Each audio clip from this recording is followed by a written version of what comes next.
This saddens me a lot, seeing that most people don't know these techniques that are so simple, cost effective.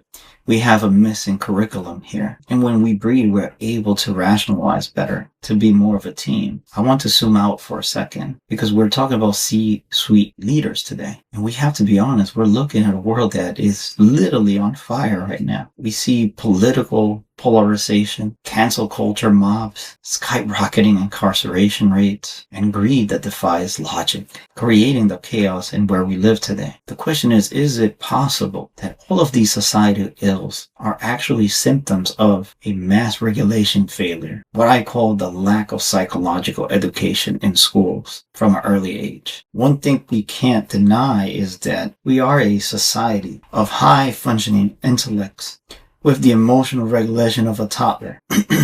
I want you to think about that for a second. The emotional intelligence of a toddler. Pardon me. We resent, we hate, we take vengeance, we retaliate. We don't know how to handle power. Why is that? Think about just breathing. How many people know how to breathe? It seems so simple, but it is the remote control for the vagus nerve. If we just simply taught in schools breathing techniques to activate the parasympathetic nervous system in kindergarten, as early as kindergarten, we would change the trajectory of the nation and what we're living up with ICE and wars and the division of wealth, etc. Because at the end, we have to connect the dots. Tribalism and division hurts us. That is the amygdala seeking safety in the numbers, seeking power to defend itself from any threat.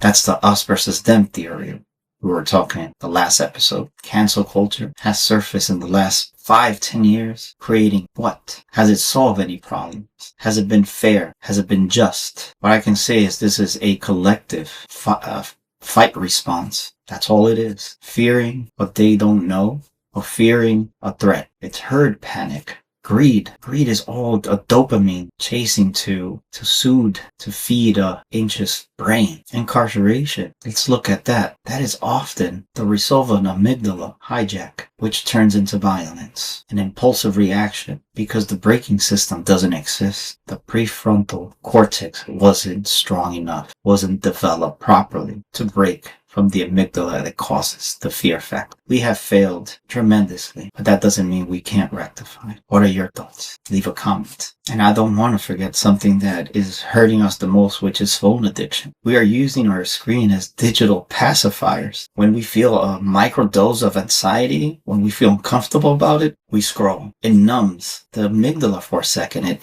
It quiets it down. That's why we find it so recomforting. But the problem is we aren't regulating. What we're doing is just we're sedating it. We're making it numb, but it can't stay numb forever. How do we fix this formation, this addiction? And more importantly, what would the world look like if we taught psychology from age 5? We will have like an emotional hygiene. We will clean up the mess we have created because we will know how to control the amygdala with our prefrontal cortex. Pardon me. Just as we teach kids how to brush their teeth, how to write, how to read, how to use the bathroom. And all this is just to prevent decays. The question is, why haven't we tried to prevent decays from a psychological perspective? We need to teach how to regulate our nervous system from an early age to prevent violence. Imagine a classroom where before a test, the teacher encourages and says to his or her students, let's do 3 minutes of box breathing to lower our cortisol levels so we can access our answers. Just think about that for a second.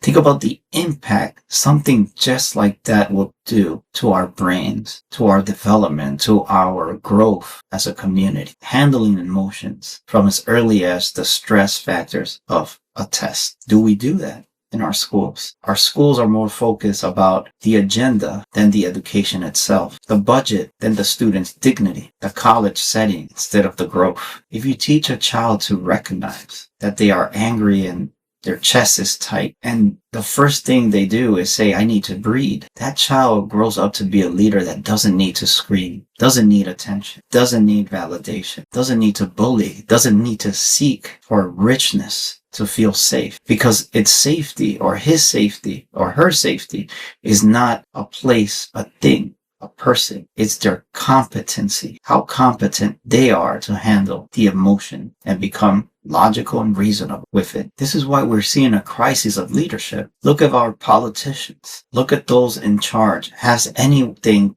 changed for the better good of everyone? Think about all the CEOs. Who are they promoting? Is it the same people in their safe circle? Why haven't you moved up? Why is there less middle class? Why is there's a lot of that 1 or 2% that has so much and 98 or 99% that have very little? This is the result of psychological education, or I would say the lack of it. We are taught on how to handle algebra, which is great, but we're never taught on how to govern our own biology and psychology. They're both equally important.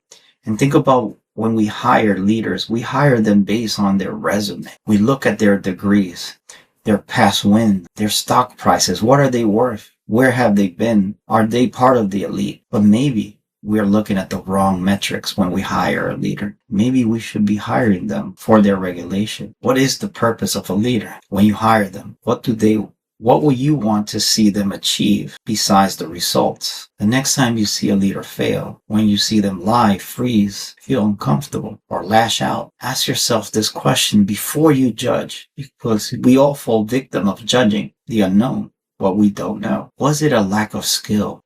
Or was it a biological hijack they were never trained for? Again, I'm not trying to justify wrongdoings, but I'm trying to make you see is there's a educational responsibility we all owe to one another. When you feel fear rising, don't run from it. Stay there. Instead, ask it what it's trying to tell you. Because at the end, if you can't control your cortisol, you can't control your company, you can't control a team, you can't control yourself. And this is what I want to leave you with. Don't let your biology become your apology. More solutions, less excuses. Let's be responsible. Let's also walk in faith and regulate our fears. Until next time, thank you.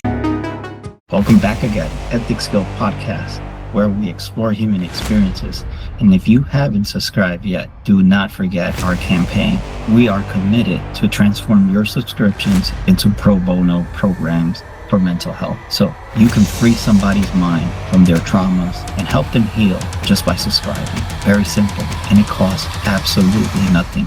Help us through this campaign, and we just want to pay forward, not only to our viewers, but for those that can't afford mental health services. Just remember, the statistics are real. Only 4 out of 10 Americans can afford mental health services. So help us change that. Hopefully, we can move the statistics and perhaps move it from 4 to 5 out of 10 people have good mental health.